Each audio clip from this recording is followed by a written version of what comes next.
తెనాలి రామకృష్ణుడి కథలు. తెలుగులో గూఢాచారి రామలింగడు. కథ 6కి స్వాగతం. ఒకనాడు రామలింగడు రాయలు ఏకాంతంలో ఉండగా ఒక వేగు వచ్చి ఏదో చెప్పబోయి రామలింగడిని చూసి సంశయిస్తూ ఉండిపోయాడు. రాయలు వేగుతో, పర్వాలేదు చెప్పు, రామలింగడు మనవాడే అని భరోసా ఇవ్వటంతో, ప్రభు, రాచనగర శివారులలో ఉన్న సత్రంలోకి కొంతమంది వర్తకులు వచ్చి బస చేశారు. వారంతా శత్రు గూఢాచారులని అనుమానంగా ఉంది. వారం నాటి నుండి వారిని రహస్యంగా గమనిస్తూనే ఉన్నాం. వారు వర్తకుల వలె ప్రవర్తిస్తూనే ఉన్నారు, కానీ అనుమానించతగ్గ పనులు ఏవీ చేయట్లేదు. మా వేగుదలంలో ప్రతి ఒక్కరికి వారు శత్రు గూఢాచారులనే అనుమానం. తొందరపడి అనుమానంతో వారిని బంధిస్తే ఆ తరువాత అవమానాలను ఎదుర్కొనవలసి వస్తుందేమోనని భయంగా ఉంది అంటూ విన్నవించాడు. రాయలు అది విని అతడికి ఏం సమాధానం చెప్పి పంపాలో అర్థం కాక ఆలోచిస్తుంటే, రామలింగడు కల్పించుకొని, ప్రభువులు నన్ను క్షమిస్తే ఇందుకు చక్కని పరిష్కార మార్గం నేను సూచించగలను అన్నాడు. రామలింగ, చెప్పు, కర్ర విరగకుండా, పాము చావకుండా అసలు నిజం బయటపడే మార్గం ఏదైనా ఉంటే వెంటనే చెప్పు అంటూ అడిగారు రాయలవారు. చెప్పటం కాదు ప్రభు, చేసి చూపిస్తాను. ఒక్కరోజు వేగులందరూ నా ఆజ్ఞలను పాటించాలని ఆజ్ఞాపించండి, అది చాలు నాకు. రాయలవారు సంశయించారు. అదే సమయానికి అప్పాజీ అక్కడకు వచ్చాడు. అంతకుముందు వేగు తెచ్చిన సమాచారము ఆ సమస్యను పరిష్కరించటానికి రామలింగడు కోరిన అధికారము రాయలు అప్పాజీకి చెప్పి, ఇప్పుడు ఏం చేద్దాం అంటూ అడిగాడు. అప్పాజీ కొద్ది క్షణాలు ఆలోచించి రామలింగడు కోరిన అధికారాన్ని అతడికి కట్టబెట్టమన్నాడు. రాయలవారు అప్పటికప్పుడు ఆ అధికారాన్ని రామలింగడికి కట్టబెడుతున్నట్లు వేగుల ద్వారా ఆ దళనాయకుడికి సమాచారం పంపాడు. ఆ తరువాత రాయలు రామలింగడితో, రామలింగ, ఇప్పుడు చెప్పు, నీ ఎత్తు ఏమిటో అంటూ అడిగాడు. ప్రభు, చెప్పను, నా మీద నమ్మకం ఉంచండి. రేపు ఈ సమయానికి ఆ వర్తకుల గురించి నిజానిజాలతో మీ ముందు ఉంటాను అని ఎంతో ఆత్మవిశ్వాసంతో చెప్పి వేగుదల నాయకుడిని కలుసుకుంటానని వెళ్ళిపోయాడు. రాయలు ఆజ్ఞ అందుకున్న వేగుదల నాయకుడు రామలింగడి రాక కోసం ఎదురు చూస్తున్నాడు. రామలింగడిని చూస్తూనే, అయ్యా రామలింగ కవి, అనవసరమైన కార్యాన్ని తమరు నెత్తిన ఎందుకు వేసుకున్నారు?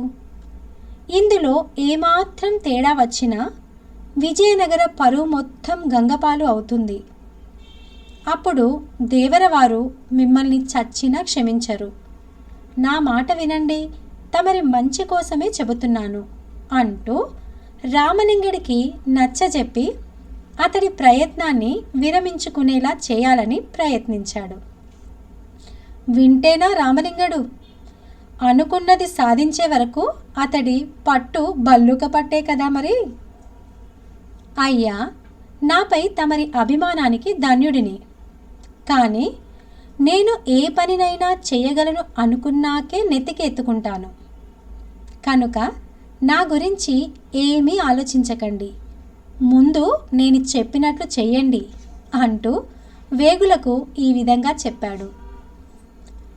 మీలో కొందరు ఈ రాత్రంతా సత్రంకి 4 ప్రక్కల కావలి కాయండి. ఒకరు నాకు సహాయకుడిగా రండి. తెల్లవారేలోపు సత్రంలో నుండి ఎవ్వరు బయటకు వచ్చినా వారిని బంధించండి అంటూ ఆ వేగులలో ఒక వేగుని సహాయకుడిగా తీసుకొని మారువేషం ధరించి వర్తకుడిలా సత్రంలోకి ప్రవేశించాడు రామలింగడు. వర్తకులు ఆ సమయానికి అందరూ ఒక చోట చేరి గుసగుసలాడుకుంటున్నారు. మారువేషంలో రామలింగడు ప్రవేశించేసరికి అందరూ నిశ్శబ్దమైపోయారు. రామలింగడు అది గమనించాడు. తిన్నగా వారి ప్రక్కకు పోయి ప్రక్కపరిచి పడుకున్నాడు. ఆ పక్కనే రామలింగడు సేవకుడిగా తెచ్చుకున్న వేగు కూడా ప్రక్కపరుచుకొని పడుకున్నాడు. ప్రక్కనున్న వర్తకులలో ఒకడు, ఏమండి, ఎక్కడి నుంచి వచ్చారు అంటూ రామలింగడిని పలకరించాడు. ఆ మాట కోసమే ఎదురు చూస్తున్నాడు రామలింగడు. ప్రక్క రాజ్యమే, తమరు ఎక్కడివారు అంటూ అడిగాడు. మాదే ప్రక్క రాజ్యమే, తమరిది ఏం వ్యాపారం అంటూ మాటలను ఆ వ్యాపారి పెంచాడు. ఆయుధాలను తయారు చేయించి అమ్ముతూ ఉంటాను, తమరిది ఏం వ్యాపారం అంటూ అడిగాడు రామలింగడు. సుగంధ ద్రవ్యాలు చెప్పాడు పలకరించినవాడు. మంచి వ్యాపారమే, బేరం లాభసాటిగా ఉంటుందనుకుంటూ అని అడిగాడు రామలింగడు. అవునవును, అది లాభసాటిగానే ఉంటుంది అన్నాడు అతను. అయ్యా, నాదొక సందేహము అన్నాడు రామలింగడు. ఏమిటి అన్నాడు పలకరించిన వ్యక్తి. ఇంతకుముందు సత్రంలోకి నేను వచ్చేటప్పుడు సత్రం చుట్టుప్రక్కల సైనికులు చుట్టుముట్టి ఉన్నారు. ఈ సత్రంలో ఎవరన్నా శత్రువులున్నారా అంటూ గొంతును తగ్గించి వాళ్లతో అన్నాడు రామలింగడు. ఆ మాటలకి ఆ వర్తకులందరూ మౌనం వహించారు. దీపం వెలుగులో వారి మొహాలలో భయం కదలాడడం గమనించాడు రామలింగడు. వాళ్ళ భయం చూసి వర్తకుల వేషాలలో ఉన్నవాళ్ళు ఖచ్చితంగా శత్రువుల మనుషులు అయి ఉంటారని గ్రహించి వెంటనే ప్రక్కన సేవకుడిగా ఉన్న వేగుతో, నీవు పోయి ఆయుధాల మూటలు సరిగా ఉన్నాయో లేదో చూసిరా అంటూ పంపేశాడు. రామలింగడు ఆ సేవకుడికి ముందుగానే చెప్పి ఉంచడం వల్ల అతడు పోయి వారు శత్రువుల మనుషులేనని రామలింగ కవి నిర్ధారించుకున్నాడు. కనుక వారు తప్పించుకోకుండా సత్రం చుట్టూ గట్టి బందోబస్తు చేయమని సంకేతం చెప్పి నన్ను పంపాడు అంటూ వేగుదల నాయకుడికి చెప్పాడు. వేగులంతా సత్రం చుట్టూ కావలి కట్టుదిట్టం చేశారు. సత్రం లోపల రామలింగడు వర్తకులతో సంభాషణ కొనసాగిస్తూనే ఉన్నాడు. అయ్యా, తమరిని చూస్తే వర్తకుల వలె లేరు, బహుశా ఏ రాజ్యానికో చెందిన వేగుల్లా ఉన్నారు, బయట ఉన్నవారు కూడా మీవారేనా అని అడిగాడు రామలింగడు. వర్తకులు కంగారు పడిపోయి, అయ్యో, అలాంటిదేం లేదు అన్నారు. అలా అయితే మంచిది. మీకు తెలుసో లేదో, రాయలు ప్రజలకి ఎంత మంచివాడిగా కనిపిస్తాడో, శత్రువులకి అంతకు రెట్టింపు చెడ్డవాడు. ఎవడన్నా శత్రువు పట్టుబడితే ముందు రోజు పారిపోకుండా కాళ్ళు నరికించి మూల పడేస్తాడు. రెండవ రోజు చేతులు, మూడవ రోజు తలను నరికించి చంపుతాడు. ఈ సంగతి చాలామందికి తెలియదు అంటూ వారిని మరింత బెదరగొట్టసాగాడు. వర్తకుల వేషంలో వచ్చిన వాళ్ళు నిజంగానే శత్రురాజుల గూఢాచారులు.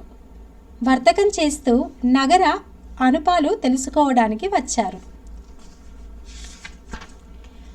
వారు నగర వీధులన్నీ తిరుగుతూ నగరదారులకు ఇళ్లను ఎటు నుంచి ఎలా కోటలోకి ప్రవేశించవచ్చు అన్న విషయాలను బుర్రలోనే గుర్తుంచుకోసాగారు.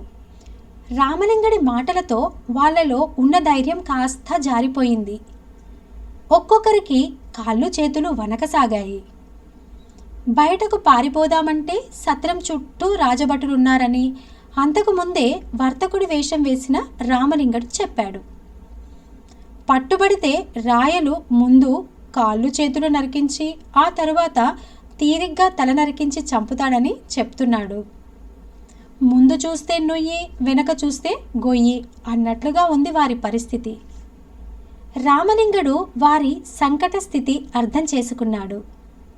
అయ్యా, తమరెందుకో కంగారు పడుతున్నట్లున్నారు. బయట రాజభటులు వచ్చింది తమ కోసమే అయినా కంగారు పడవలసిన పని లేదు. మీరందరూ కలిసి నాకు కొన్ని బంగారు వరహాలను సమర్పించుకుంటే ఇక్కడ నుంచి క్షేమంగా తప్పించుకుపోయే మార్గం చెబుతాను అంటూ వారికి ఎంతో నమ్మకంగా చెప్పాడు రామలింగడు. ఏటి నీళ్లలో కొట్టుకుపోయేవాడికి గడ్డిపోచ కనిపించినా దాన్ని పట్టుకొని ప్రాణాలు రక్షించుకుందామని ప్రయత్నిస్తాడు. ఇప్పుడు వారి పరిస్థితి కూడా అలాగే ఉంది. అందుకనే వెంటనే రామలింగడికి కొన్ని వరహాలను ఇచ్చారు. ఆ తరువాత రామలింగడు వారిని అక్కడే ఉండమని చెప్పి బయటకు వచ్చి వేగుదల నాయకుడితో వారు శత్రుగూఢచారులే బంధించమని చెప్పాడు. వెంటనే దళనాయకుడు మిగిలిన అనుచరులతో పోయి వారిని బంధించాడు.